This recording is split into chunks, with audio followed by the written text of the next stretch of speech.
Before about 5 years ago, our skies were typically blue, and now you see it's covered with lines and haze, and virtually nothing you see on the horizon, nothing you see in the sky above us is a natural cloud. I mean, aluminum or snow sample off the side of Mount Shasta tested 61,000 parts per billion. This is just ordinary snow water, and people are drinking this stuff when they're hiking on the mountain. And remember, government action is required at 1,000.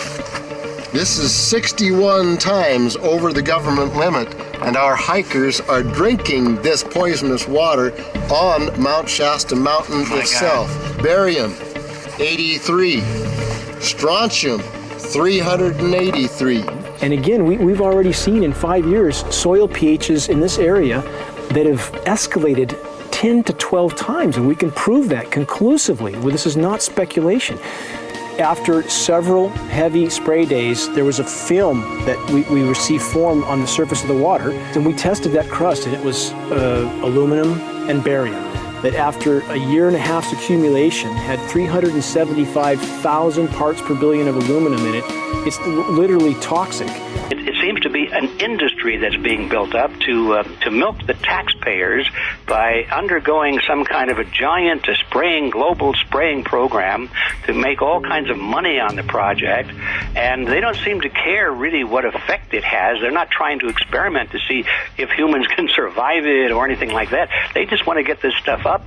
And then we discover, as we're going further down the line, that there are companies generating genetically modified organisms, seeds, modified seed crops they're being engineered to resist the aluminum in the soil. And a lot of crops won't grow in that. And so now, after they've messed up the soil, all the farmers were going to have to go back and buy seeds that have been genetically engineered to resist the aluminum that have been put into the soil. And all of a sudden, mankind is completely dependent upon these companies like Monsanto and other giant agricultural firms. You can't even grow natural seeds anymore.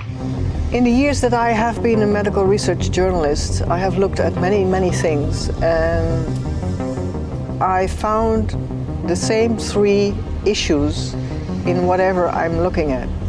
And that is that we are being dumbed down, we are being made sicker, and we are being made infertile.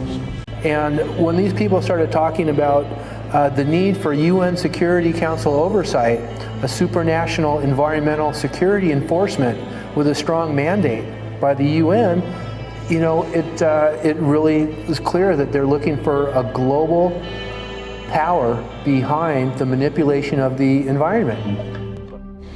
My name is Sofia Xenidis. I am 17 years old. It is quite scary to know that the air we breathe is not what it's supposed to be. That the food we eat and the water we drink contain traces of those substances which are sprayed out over all of us as though we were being poisoned like insects. The feeling that this is causing me are feelings of deep anger and rage. I don't want to be poisoned. I don't want to be infected with cancer. And I'm just so angry that this global poisoning can be going on such a massive scale, and not enough is being done to stop this crime. I think that we just need to wake up and just look at what's happening, because we can't just ignore it, because it's going to get worse and worse if we just keep ignoring it and pushing it away like, oh, that's nothing.